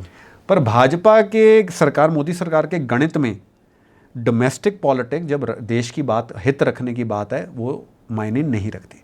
और दुर्भाग्य इस बात का, आप देखिए, जैसे मैंने कहा था, कांग्रेस के आला कमान और कांग्रेस की जो हाई कमांड और कांग्रेस के दरबारी हैं, उनका फोकस देश नहीं है, उनका फोकस है अपने आदमी को कैसे गिराना। जो कहता है कि हमारा टोल टैक्स दे के नहीं निकला है, हमसे पर्ची कटा के आगे नहीं गया, उसकी गाड़ी हम कैसे आगे जाने दें, ये फोकस है। तो आज चाहे शशि थरूर जी हो, यूनाइटेड नेशंस में एक लंबा कार्य किया, ये बड़े अचंभित बात है कि उनका नाम नहीं था। नहीं, अगर बीजेपी का आवश्यकता थी, सरकार का आवश्यकता थी, वो कहती कांग्रेस पार्टी को भाई हमें थरूर साहब को भी दे दो। नहीं, हम देखिए क्या प्रॉब्लम थी इसमें, ये सरकार का दिल बड़ा होना चाहिए। नहीं, मैं तो बल्कि सोचता हूँ कि राहुल जी रोज बोलते हैं ना कि लोकतंत्र खतरे में है, पार्लियामेंट्री डेमोक्रेसी खतरे में। ये अलग बात है कि जब ईवीएम उनको कर्नाटका और हिमाचल में जिता देती है, लोकतंत्र भगड़ा कर रहा होता है, और जब भाजपा को जिताती है लोकतंत्र बैठ जाता है। ये भी अलग बात है कि राहुल जी सबसे कम अटेंडेंस वाले और प्रश्न पूछने में सबसे बैक बेंचर स्टूडेंट है, तब पार्लियामेंट्री डेमोक्रेसी भंगड़ा डालती है, और जब बोलने का मौका दिया जाता है तभी। मैं तो कहता हूँ ये डेलीगेशन इस बात का जीता जागता सबूत है कि पार्लियामेंट्री डेमोक्रेसी जीवित है, और पंजाबी जी कहते हैं गज वज के जी रही है। और जो लोग सरकार की तुलना सबसे ज़्यादा करते हैं, आज वो देश का पक्ष रखेंगे। और मैं आपको एक बात स्पष्ट बता दूं, ये कोई कानून नहीं, ना पार्लियामेंट्री डेमोक्रेसी का हिस्सा है, कांग्रेस से नाम लेने की ज़रूरत भी नहीं थी। नहीं, इससे पहले जब डेलीगेशंस गए हैं, नहीं, मैं आपको बता रहा हूँ, मैं ख़त्म करने दीजिए। जो लोग देश का हित निष्पक्ष होके रख सकते हैं, उनका नाम है। ये एक कर्टसी कॉल थी जिनमें सुझाव मांगे, और ये सरकार का दायित्व है उनका सुझाव स्वीकार करना है कि नहीं। इतना बड़ा मुद्दा क्यों बना रही है कांग्रेस? आपने किसी से सुना? आज भी बयान आया है एक व्यक्ति का कांग्रेस में से, उसको आप भी जानते हैं कि वो व्यक्ति कुछ लोग कांग्रेस में से जुड़े हुए हैं, कुछ लोग कांग्रेस के हैं। बल्कि कांग्रेस को तो कांग्रेस का होने में और कांग्रेस में होने का अंतर है। आज भी राजनीति आप कर रहे हैं, आज भी कांग्रेस के दरबारियों का के अपने लोगों को निशाना पे रखा हुआ। आज भी उन्होंने मीटिंग नहीं बुलाई कि देखिए देश की जो बात करें, कर तो देश की बात रहे हैं, मोदी जी की बात तो नहीं कर रहे, उस तिरंगे की बात कर रहे हैं कि किस प्रकार भारत ने पाकिस्तान जो ग्लोबल टेररिज्म का आज चेहरा है उस पर हिंदुस्तान ने करारा थप्पड़ मारा है। इस पे विदेश में जाके बात हो रही है। तो मुझे लगता है कांग्रेस की, वो कहते हैं is a case of misplaced priorities, तभी आज ये हाल है। नहीं, मैं दूसरी बात कह रहा हूँ। ऑल पार्टी मीटिंग हुई, कांग्रेस पार्टी ने, पूरे विपक्ष ने कहा कि सरकार के साथ है। कांग्रेस वर्किंग कमेटी की मीटिंग हुई, उसमें एक रेजोल्यूशन पास किया गया, कहा कि सरकार के साथ है, जो भी सरकार फैसला करेगी। अब जब डेलीगेशन भेजने की बात थी, पहले भी डेलीगेशंस गए हैं, उसमें सुझाव मांगे जाते थे। अगर आवश्यकता थी थरूर साहब की, तो कांग्रेस सरकार दिल बड़ा कर लेती है अपना, कहती कि भैया आप अपना नाम दे दो और हमें साथ में ये भी चाहिए। इतनी बड़ी कंट्रोवर्सी नहीं होती देश के अंदर कि जिस पे डिबेट्स हो रही है। आज तो मैसेज देना था पूरे वर्ल्ड को कि हाँ भैया हम सब एक हैं। आदेश जी, कंट्रोवर्सी देश के अंदर नहीं है, कंट्रोवर्सी कांग्रेस के 24 अकबर रोड के अंदर ही है। कंट्रोवर्सी देश के अंदर नहीं है। कंट्रोवर्सी कांग्रेस के वो 10-15 में जो दरबारी एक दूसरे के साथ लुक्की छिपी का खोखा का खेल कर सकते हैं, आज तू कुर्सी पे बैठ जा, कंट्रोवर्सी उनके अंदर है। देश खुश है जो डेलीगेशन जा रही है, पहले इसमें अंतर समझिए। राई का पहाड़ बनाना कांग्रेसी की आदत है। और दूसरा, मुझे इस बात पे आपत्ति है और मैं बहुत इज्जत मांगे, कांग्रेस ने रेजोल्यूशन पास कर दी हम तुम्हारे साथ हैं।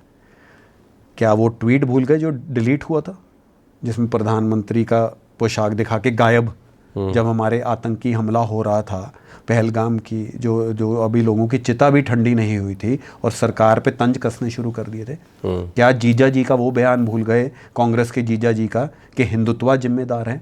क्या बीके हरिप्रसाद जी का बयान भूल गए कि पाकिस्तान भाजपा का दुश्मन हो सकता है, देश का दुश्मन नहीं है? क्या हम वो बयान भूल गए कि नहीं, आतंकियों ने धर्म पूछ के नहीं मारा? तो ये फिक्स्ड मैच था, ये सब बयान आ रहे थे फिक्स्ड मैच। और मैं दुख के साथ कहता हूँ राहुल जी को खुश करने के लिए बयान थे। और आखिरी बात कहूँगा, आज अगर पाकिस्तान की जो भी असेंबली है या पार्लियामेंट है, जो भी है, जिन जिन नेताओं के आज वहाँ बयान चल रहे हैं, जिसका पाकिस्तान दलील दे रहा है कि देखिए पाकिस्तान हित में बयान है, उन नेताओं को सोचना चाहिए और मैं कहूँगा शर्म आनी चाहिए कि जब हमारे सैनिक तिरंगे की आन बान शान के लिए लड़ रहे थे, आप पाकिस्तान को ऑक्सीजन दे रहे थे। कौन सा देश के साथ है? और जिस दिन ऑपरेशन सिंदूर अभी भी चल रहा है, आपने तुलना शुरू कर दी 1971 और 2025 की। कौन देश के साथ है? आज भी देश का पक्ष इंदिरा गांधी वर्सेस इंदिरा गांधी वर्सेस, कोई पूछे जी इंदिरा जी ये कर लेती, मैं उनका बहुत इज्जत करता हूँ, पर कभी राहुल जी ने पूछा कि 2004 और 14 के बीच में जब 9 आतंकी हमले हुए, मुंबई, हैदराबाद, दिल्ली, तब खुद को प्रश्न नहीं पूछा अगर अब इंदिरा जी होती तो क्या कर लेती? जब 9 हमले हुए तब चुप्पी थी, तब डोजियर का खेल चल रहा था। अब प्रधानमंत्री ने कहा बहुत हो गई बातें, अब डोजियर नहीं ड्रोन चलेंगे। डोजियर नहीं, एक मोटी डोज दी जाएगी इन आतंकियों को जड़ से उखाड़ने की। तो ये जो पहनावा है कि कांग्रेस थी इस देश के साथ, हमने CWC में कर दी, तो क्यों नहीं एक्सपेल किया उन नेताओं को? ये एक फिक्स्ड मैच था। जब जब देश पे संकट आएगा, और मैं बहुत जिम्मेदारी से कहता हूँ, राहुल नेशनल कांग्रेस हमेशा दुश्मन के खेमे में मिलेगी। ये इत्तेफाक है, जब चाइना के साथ मसला चल रहा था हिंदुस्तान का, तो कमल हसन के इंटरव्यू में, कमल हसन जी के साथ इंटरव्यू, राहुल जी ने कहा था India is a confuse nation without a vision. अभी अमेरिका में और जब विदेशी इंग्लैंड में जामी सैर सपाटा करने गए थे, कहा था सिख देश में पगड़ी नहीं डाल सकता, जो पाकिस्तान बोलता है। तो राहुल जी को तो ये तस्वीरें देखनी चाहिए। आज जो AP Singh chief air marshal, SY Qureshi, Vyomika Singh, ये देश की माइनॉरिटीज़ हैं। तो मैं इस पे आपत्ति लेता हूँ कि कांग्रेस इस मुद्दे पे भाजपा के साथ थी, राहुल नेशनल कांग्रेस बिल्कुल नहीं थी, बल्कि एक्सपोज किया है उन्होंने। और तीसरा जो डेलीगेशन की बात है, जब ये देश की बात आएगी, जो व्यक्ति सरकार को, भारत की सरकार को अच्छा लगेगा और कि वो देश का पक्ष रख सकते हैं, निष्पक्ष रखते हैं, डोमेस्टिक पॉलिटिक्स को परे हट के देश की बात रख सकते हैं, वो लोग जाएंगे। एक ग्रुप बना था G23 जब आप कांग्रेस पार्टी में थे, और जहाँ तक मुझे सही याद है तो आपको लेके एक बात कही गई उस वक्त कि उसकी जो पटकथा लिखी गई वो आपके चैम्बर्स में, आपके दफ्तर में, आपके घर के आसपास लिखी गई। उसकी जो स्क्रिप्ट थी, उसकी जो ड्राफ्टिंग थी, कौन लोग उसमें शामिल थे, तो शायद उसने भी कांग्रेस लीडरशिप और आपके बीच में एक गैप क्रिएट किया। क्या ये सही है? देखिए, मुझे लगता है, देखिए, एक कांग्रेस का जो पीए हैं और जो दरबार है, मैं उनको एक बात का क्रेडिट दूंगा। अच्छा।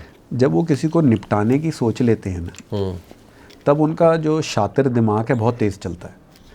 उनका कांग्रेस दोबारा कैसे खड़ी हो सकती है या देश कैसे आगे बढ़े, उस पर से ज़्यादा इस बात पे होता है इसको कैसे निपटाया जाए, जो आज थरूर साहब के साथ हो रहा है। जब से थरूर साहब अध्यक्ष का चुनाव लड़े हैं, तब वो टारगेट प्रैक्टिस उन पे रोज होती है, वो होता है ना टारगेट प्रैक्टिस लगा के।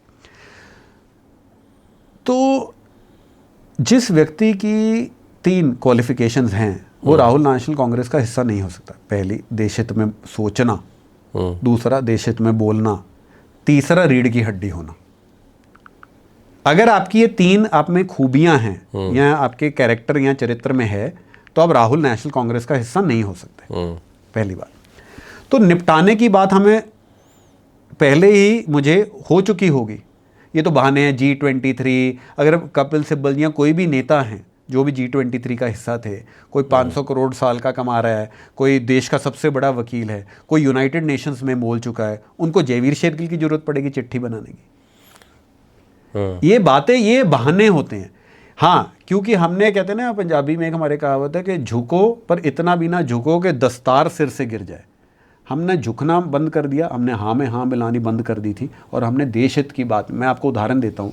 प्रधानमंत्री मोदी UNSC में, यूनाइटेड नेशन सिक्योरिटी काउंसिल में बोले, देश के लिए बोले, तब मैंने ट्वीट किया था, मोदी जी ने युवराज सिंह के जैसे 6 बॉलों में 6 छक्के मारे, क्योंकि उन्होंने देश की बात रखी। जब 370 हुआ, मैंने कहा तरीका की आलोचना की, पर यह निर्णय ठीक है।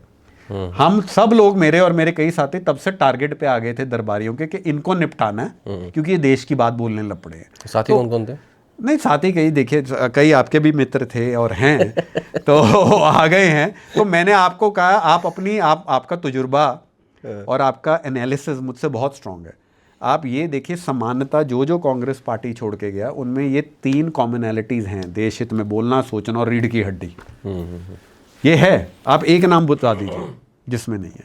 तो जो ये G23 एक लोकतांत्रिक पार्टी है, जो चल रहा है या नहीं चल रहा है, ये सब बहाने हैं।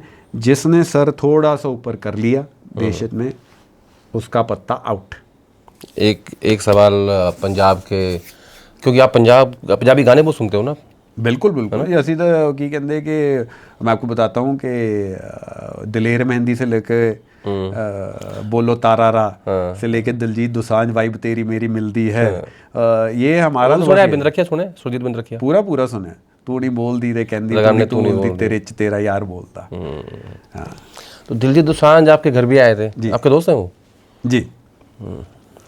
दिलजीत, देखिए, दिलजीत दोसांझ का मैं व्यक्तिगत तौर पे, मेरे मित्र भी हैं और मैं उनका मान, इज़्ज़त, सम्मान इस बात पे करता हूँ कि आज वो आदमी, मैं उनको, दिलजीत दोसांझ जी को शायद सन 2013-14 से, जो जब दिलजीत दोसांझ नहीं थे, वो एक छोटे से गांव, उनकी स्टोरी सबने सुनी है, निक्कर बनियान डाल के गांव के मेलों में गाने गाते। दोसांझ उनका गांव का नाम है क्या? दोसांझ कलां। कौन सा गांव है ये? फगवाड़ा के थोड़ा आगे जाके। अच्छा। तो जिस दिलजीत दोसांझ जितना हाथ जोड़ के और झुक के 2014 और 15 में लोगों से मिलता था, वही दिलजीत दोसांझ आज कोचेला, जहाँ लाखों की भीड़ से उसको लोग, हिंदुस्तानी नहीं गोरे भी देखने आ रहे हैं, जो दिलजीत दोसांझ प्रधानमंत्री से मिल रहा है, 2014 और 15 के दिलजीत दोसांझ और 2025 के दिलजीत दोसांझ के व्यवहार में, विनम्रता में, झुक के मिलने में, अपनापन दिखाने में रत्ती भर फर्क नहीं आया। मैं इस बात का और इनके इस कैरेक्टर का कदर करता हूँ और आदमी की मेहनत और उसके सफ़र का। देखिए, मैंने कहा था आज पंजाब की पहचान है दिलजीत दोसांझ। बिल्कुल है। देखो, ये कहते हैं कि एक पंजाबी ने जाके खूंटा खूंटा गढ़ता कोचेला। ਅਸੀਂ पंजाबी कहने ਅਸੀਂ ठोक के कहीदा कि दिलजीत दोसांझ दे पंजाब तो आए। पंजाब को एक एंटरटेनमेंट में, पंजाब को भी और देश को भी, मतलब देश को। और प्रधानमंत्री जी से जब दिलजीत दोसांझ मिले और दिलजीत दोसांझ ने कहा कि माननीय प्रधानमंत्री जी, आज मैं देश में घूमा तो मुझे भारत की शक्ति का मिला और मुझे अनुभव और एहसास है। और प्रधानमंत्री ने भी उनको कहा कि दिलजीत दोसांझ को कि आपने अपनी मेहनत, अपनी गायकी से आप इस नंबर पे पहुंचे हैं। तो दिलजीत दोसांझ की मेरी दोस्ती से ज़्यादा मैं कहूँगा मैं उनकी इज़्ज़त और कद्र भी करता हूँ और गर्व भी है कि हम में से एक व्यक्ति, एक छोटे से गांव से आया व्यक्ति आज एक सेंसेशन, अब मेट गाला में पहुंच गया और वो भी पंजाब। उन्होंने पूरा उनके पहनावा, पोशाक जो है, जो आपने स्टार्टिंग में कहा गुलेचा, वो क्या है, मतलब जहाँ उन्होंने परफॉर्म किया था? कोचेला वो एक वर्ल्ड का सबसे बड़ा म्यूजिक फेस्टिवल है। जहाँ आपको एक ऑनर मिलता है कि आप बहुत, अगर दुनिया के बहुत बड़े गायक हैं तब आपको वो मंच मिलता है। जैसे हम नेताओं को कभी बहुत बड़े मंच पे भाषण देने का मौका मिलता है क्योंकि आपको कोई समझेगा अच्छा बोलता है, इसमें गहराव है, ये वोटर से जुड़ सकता है। वैसे गायकी की दुनिया में कोचेला, जहाँ बड़े बड़े सिंगर, ये मेरी तो नॉलेज म्यूज़िक के बारे दिलजीत दोसांझ, गुरदास मान साहब, बिंद्रखिया साहब तक सीमित है, पर ये जो जस्टिन बीबर या मडोना पुराने टाइम में, या जो भी आजकल चल रहे हैं, तो आई थिंक इंडियन तो ये पहले ही होंगे या ये पहले दिलजीत दोसांझ पहले इंडियन थे। और जिस प्रकार वो पाठ पूजा करते हैं और विनम्रता है, उनसे सीखने वाली चीज़ है कि मेहनत। आप में और दिलजीत में एक बात कॉमन है, बताऊँ क्या? आप दोनों की दोस्त कंगना है। नहीं क्योंकि उन्होंने भी वही किसान और जर्सी वाली बात पे स्टैंड लिया था और आपने भी वही लिया था। देखो, नहीं, हम दोनों में एक और बात कॉमन है। क्या? हम दोनों को उनकी एक्टिंग अच्छी लगती है। देखो, और हम दोनों, तीसरी बात और कॉमन है कि जो पंजाबी होता है ना, वो रंजिश और दुश्मनी नहीं रखता। जो उसके मन में बात होती है कह देता है, वो कह देता है और कह देता है और ठोक के कह देता है। क्या नहीं ठीक होती है और कहते हैं ना, एक हमारे पंजाब में बड़ा गांव है, जो पंजाबी और जो होता है ना, वो किसी गांव में लड़ाई हो जाए ना, वो दूसरे आदमी की भी लड़ाई हो रही हो पर उसको लगे ये अगर सही है, हाँ, तो उसमें जुड़ जाएगा, तो जुड़ जाएगा। बाद में पता चलेगा जिसकी खुद की लड़ाई थी वो चला गया, गायब है, आप फंस गए हो। तो ये एक बात कॉमन है कि जब पंजाबी आगे वो मैंने एक और शो पे मैंने, जब पंजाबी सिंग फंसा लेते हैं, सिंग होता है जब सिंग फंसा लेता है ना, जब पेचा डल जाता है तो पीछे नहीं होता, पीछे नहीं हट सकता। पर जैसा मैंने कहा, हम दोनों ही कंगना रनौत जी के भी फैन हैं, पर जब बात इज्जत, सूबे, किसान, हमारे पंजाबी, हमारे भाईचारे पे आएगी तो कोई भी हो तो हमारे सिंग फंसे रहेंगे। तो मैंने इसलिए सही बताया ना, क्योंकि उस टाइम पे उनका भी वही स्टैंड था जो आपका स्टैंड। नहीं, पर मैं आपको फिर दोहराऊंगा, आपके शो से कंगना जी बहुत अच्छी एक्टर है और नहीं, मैं भी उनके फैन हूँ, ऐसी नहीं। और उनका कभी मुझे उम्मीद है जो उनका नज़रिया है वो बदलेगा। और उनका हम स्वागत भी करते हैं, आमंत्रित भी करते हैं पंजाब आए और हम उनका नज़रिया बदलेंगे। थोड़ा उनका घुमा हुआ पंजाब किसानों के बीच में, थोड़ा समझ में आएगा कि क्या है किसानी। नहीं, अभी कंगना जी पे बहुत जिम्मेदारी है हिमाचल की अपनी कॉन्स्टिट्यूएंसी पे, मुझे पूरा विश्वास है। अभी उन्होंने कल ही अपना ट्वीट डिलीट किया जो उन्होंने लिखा था ट्रम्प के बारे में।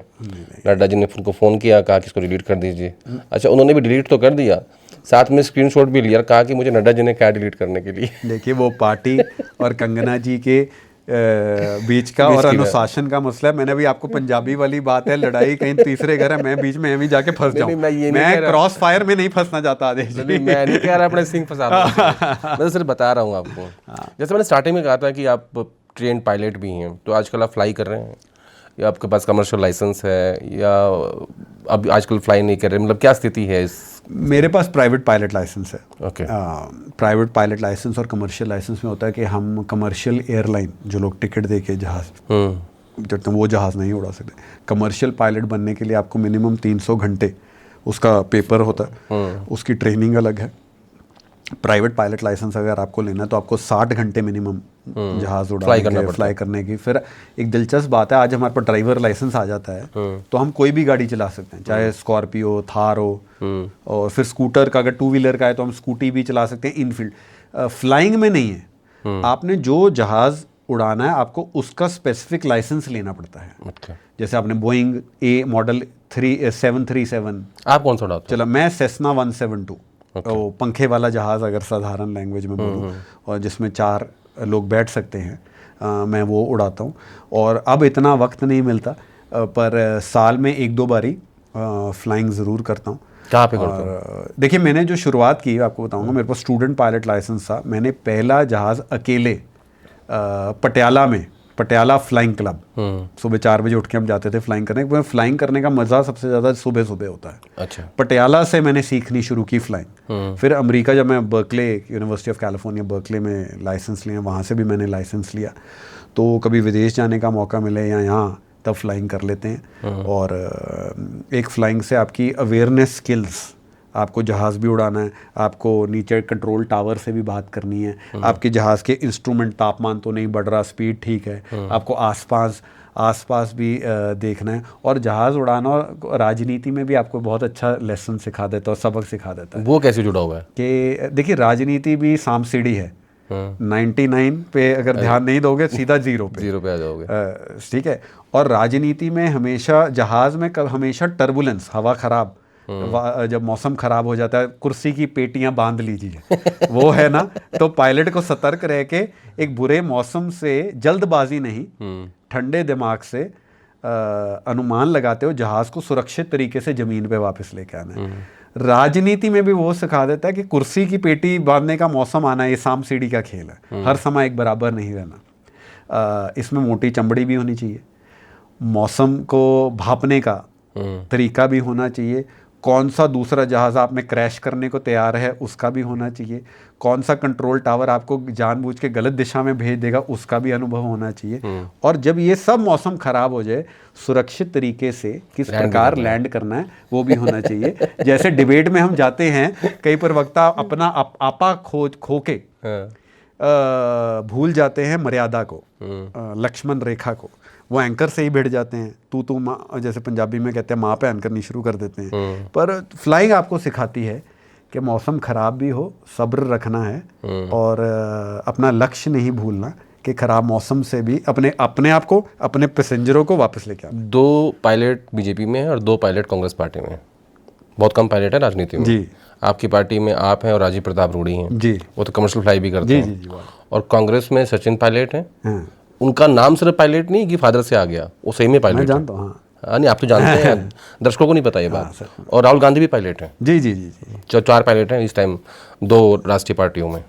हाँ, पर वो मुझे लगता है कि राहुल गांधी जी का थोड़ा कंपस बिगड़ा गया है कि नॉर्थ जाने की बजाय वो ईस्ट वेस्ट साउथ घूम रहे हैं। उनको मुझे जहाज के कंपस की समझ नहीं है। थोड़ा वो वो ज़्यादा बता पाएंगे। जो कई बार होता है ना, जब जहाज़ में कहीं आपने जाना हो, आप देख लेते हैं आज हमने फ्लाइंग करनी है, दिशा जब कंपस से 23 डिग्रीज नॉर्थ या 2 और 45 डिग्री साउथ, तो मुझे लगता है राहुल जी का जो पायलट का, जो कांग्रेस पार्टी का जहाज़ का जो कंपस है, उन्होंने थोड़ा घुमा दिया है। जाना था नॉर्थ, जा रहे हैं साउथ, तेज लेके जाना चाहिए, सीधा वो जा रहे हैं लेफ़्ट। तो मुझे लगता है वो चेकिंग और दोबारा एक बार जहाज़ की ब्रेक या दोबारा कहीं रख के दोबारा एक, मुझे लगता है दोबारा असेसमेंट करने की ज़रूरत है। मेरा ऐसा मानना है इसमें, ये मेरा सवाल नहीं है, मेरा कमेंट है कि हिंदुस्तान की राजनीति का प्रेडिक्शन नहीं हो सकता कभी भी। हमारे देश की राजनीति ना, मतलब उसमें कब क्या घटना घट जाएगी और कौन सी पार्टी का कब कंपस मुड़ जाएगा या व्यक्ति का, कोई नहीं जानता यहाँ के बारे में। नहीं, देखो, राजनीति में आदेश जी, मैंने आपको कहा सांप सीढ़ी का खेल, पर एक और हर चीज़ हार जीत से भी नहीं जुड़ी। बात यह है कि आप ज़मीनी हकीकत से कितना जुड़े हैं, ज़मीनी हकीकत का आपको एनालिसिस करने की कितनी क्षमता और कितनी ताकत है। अगर आज आदेश रावल आपका गांव करनाल के आसपास है, जहाँ तक मेरी आप आए जानकारी, आपके जब मैं आया हूँ आपके गांव, अगर आपको दिल्ली में आपने पूछा बैठे फ़ोन करके, आपने कहा हाँ भाई मौसम कैसा है, वहाँ चढ़ी हो धूप, आपका बंदा कहता है सर बारिश हो रही है। आप नीति बना लो, हाँ भाई 100 छाते भेज दे वहाँ पे। क्यों? क्योंकि आपके आदमी ने आपको खुश करने के लिए कह दिया बारिश हो रही है। आप अपने ही पार्टी से, अपने आप खुद से, जिस पे आपने इतनी जिम्मेदारी दी, आप उससे बेवफाई और दगा कर रहे हो। बात हार जीत की नहीं है। क्या आप अपने काम के प्रति सच्चे हो? क्या आप भूल गए हो कि आपके साथ लाखों करोड़ों कार्यकर्ताओं के सपने जुड़े हुए हैं? क्या आप ये भूल गए हो कि 55 से ज़्यादा चुनाव हारने के बावजूद आपको हॉट सीट पे बिठाया हुआ है, फिर भी आप अपनी सिट्टी, जो कहते हैं न्याय करो। वो बात ऑल्टरनेट नहीं है ना। नहीं, ऑल्टरनेट जीवन में ऑल्टरनेट आता है, मैं वो नहीं कह रहा। अगर आपको 55 से ज़्यादा चुनाव ये बात नहीं सिखा पाए कि अब अवामपंथी सोच का सिक्का इस देश में नहीं चलता, अब लोग हर व्यापारी को चोर नहीं कह सकते, आप चाइना की प्रशंसा नहीं कह सकते। जो व्यक्ति 2025 में ये कह सकता है कि देश में सरदार पगड़ी नहीं डाल सकते, मतलब वो ज़मीनी हकीकत से नहीं चढ़ा हुआ, वो अपने काम से, अपनी गद्दी से, अपने कार्यकर्ताओं से बेवफाई कर रहा है। एक बार फिर जहाज़ की बात करते हैं। जी, आपने बोला कि एयर इंडिया को ऑस्कर मिलना चाहिए। ऑस्कर बुरी एयरलाइन के लिए। अच्छा। अरे वो आपको बताऊं कि मैं मुझे पता है। मुझे तो अब बेटा, मैं आपको एक हंसी की बात बताऊं, मैं टाटास का वकील भी रह चुका हूं, पर अब मुझे लगता है मुझे केस नहीं आएगा उस कमेंट के बाद। तो क्या हुआ था, मतलब ऐसी क्या घटना घटी कि आपको ये ट्वीट करना पड़ा? देखिए, मेरे साथ ये 2-3 बारी हादसा हो चुका है। एक बारी मैं बहुत लंबे 14 घंटे के सफ़र पे जा रहा था, तो मैं, अब ये देखिए, ये मंच एयर इंडिया की बुराई करने का नहीं है, बहुत पैसेंजरों को वो अच्छे सुरक्षित तरीके से भी पे जानते हैं, और मैं मानता हूँ कई बार एक एयरलाइन की जब ट्रांजिशन होती है और वो समा लग जाता है, उनके 400 नए जहाज़ भी आने चाहिए, तो ये अच्छा वकीलों इंश्योरेंस के नीचे लगा होता है ना हैशटैग टर्म्स एंड कंडीशंस, जब आप पॉलिसी लेते हैं इंश्योरेंस की, तो ये टर्म्स एंड कंडीशंस लगा के मैं बोल रहा हूँ कि एयर इंडिया पर जो मौजूदा, एक बार मैं 14 घंटे की सीट थी, तो मैं चेक इन गया, मेरी छोटी बच्ची साथ थी, तो मुझे वो उनका मैनेजर कहता, सर एक बस छोटी सी आपको बात बतानी थी चेक। मैंने कहा जी बोलिए, कि जो आपने सीटें बुक की बस वो नहीं चल रही, बाकी सब ठीक ठाक है। बस 14 घंटे जिस सीट पे जाना, बाकी सब ठीक ठाक है। अब मैं रात को 3 बजे, दुविधा देखिए, यहाँ तो ट्वीट करके वो कहते हैं बोलूँ कि बैंड बजाऊँ, तो मुझे कहा किसी की क्यों निंदा करनी, हो सकता है कभी। दूसरी बारी मैं गया तो वो फ्लाइट ओवरबुक्ड, चढ़ने नहीं दिया, चलो वो भी मैंने सोचा तो हो सकता है। तीसरी बारी खाने में कुछ गिरा हुआ था। एक बारी गलती हो, पर 3 बारी उसे बेवकूफ़ी खाते हैं। तो देखिए, एक व्यक्ति, कई लोग पहली बार जहाज़ में सफ़र कर रहे हैं, कोई व्यक्ति बहुत दुख काट के किसी दुख में शरीक होने आ रहा है, कोई व्यक्ति बहुत खुश होकर भंगड़ा डालते हुए आ रहा है, किसी ने बहुत पैसे जोड़ के अपनी टिकट खरीदी है, किसी को अपनी मीटिंग पे जाना है, वो एक जेन्युइन एक्सपेक्टेशन से जाता है कि कोई इज्जत से पानी, सीट, कोई जाओ कहीं पे अचार गिरा हुआ है। उनके स्टाफ का व्यवहार ऐसे था जैसे वो आप पे एहसान कर रहे हैं लेके जाने के लिए। आपने टिकट नहीं खरीदी, वो एहसान कर रहे हैं। तो मुझे वो बात चुभी, एज ए कंज्यूमर चुभी। और एज ए वकील, एज ए वकील बेबसी क्यों नहीं, तो कंज्यूमर फोरम में केस कर सकता है। तो मुझे देखिए, अब आपने मेरा एक क्लाइंट नंबर छुड़वाइए, तो अभी भी मैं थोड़ा बारीक राजनीति की बात हमारी रोटी पे।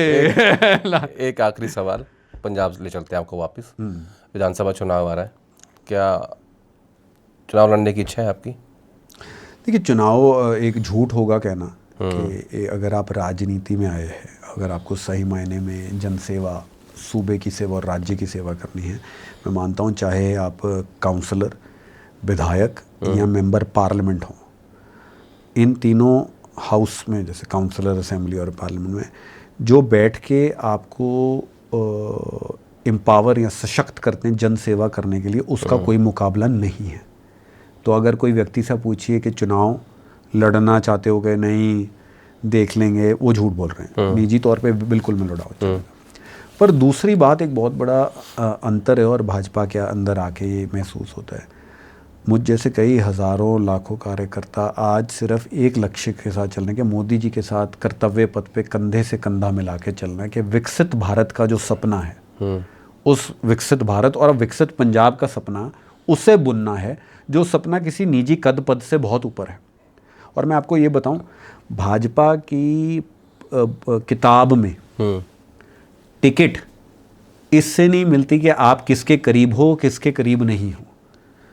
ग्राउंड सर्वे, कि आपका ज़मीन पे कितना डंका बजता है, आपके कमल का जो फूल है आप उसको मजबूत करोगे कि नहीं करोगे, जो मोदी जी का सपना है उसको मजबूत करोगे नहीं करोगे। चाहे मैं कल को मोदी जी का सबसे करीबी आदमी भी हूं, पर अगर मैं ज़मीन पे आंकलन के अनुसार वहाँ की सीट और जनता के सपनों के जो सर्वे है उस पर खरा नहीं उतरता हूँ, तो ना तो मुझे टिकट मिलनी चाहिए ना मुझे टिकट मिलेगी। तो निजी सपना है चुनाव लड़ने का राज्य में, सूबे में, क्योंकि एक मेरा अपना पूरा जज्बा से है कि 2027 में 15 अगस्त को पंजाब में तिरंगा भाजपा का मुख्यमंत्री लहराए, ये सपना। और जिस सपने को लेके मैंने भाजपा ज्वाइन की थी, ये सपना है। जयवीर जी, आपने इतने शॉर्ट नोटिस पे समय दिया, इसके लिए बहुत बहुत शुक्रिया। और जैसा कि हमने आपसे वादा किया था कि राजनेताओं की भी एक कहानी होती है, आप तक पहुँचाते रहेंगे। और 1.5 महीना पहले जब हमने इसकी शुरुआत की थी तो हमें उम्मीद नहीं थी कि इतना प्यार आप लोगों का मिलेगा। इसके लिए आपके बहुत बहुत आभारी हैं और ऐसे ही आप लोग देखते रहिए। आज के लिए इतना ही, नमस्कार।